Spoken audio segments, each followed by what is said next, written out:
they think it's the other person, but that other person is just mirroring back to them the parts of themselves they've given away during their life because either they were too afraid to actually live them themselves, or they put them to one side to survive. You know, when we're children, we don't have choices that we do when we're adults, but we bring those patterns with us.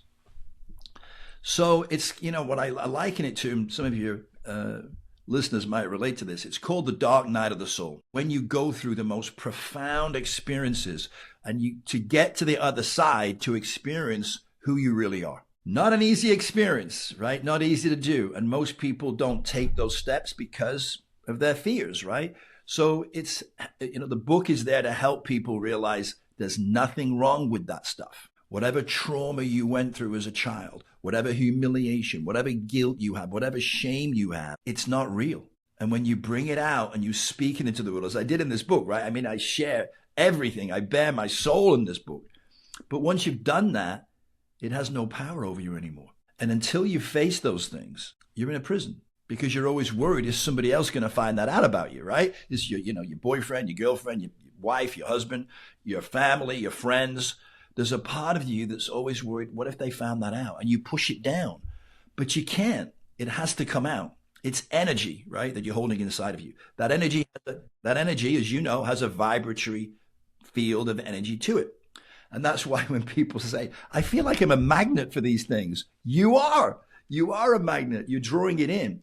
Nobody, you know, one of the beliefs that I adopted a long time ago, well, not that long ago, but a while ago, that has changed my life, Douglas, in a profound way, is that nothing happens to you.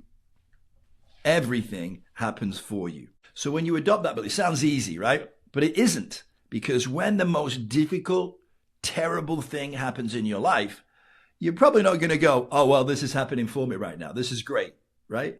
Right? And to be honest, neither do I. You know, even now, when I have that belief, when something happens in the moment, I get angry sometimes. I get frustrated. I mean, we're all human, right?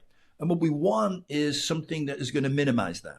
So even though you get angry, you get frustrated, what you want is to come back to your center as soon as possible, right? And so by adopting that belief, I still get upset, but then within a pretty short period of time, I'm going to go, okay, you know, I have a bit of an attitude about it, right? Okay, this happened for me, right? I'm going to figure it out, right? But you have to be committed to that.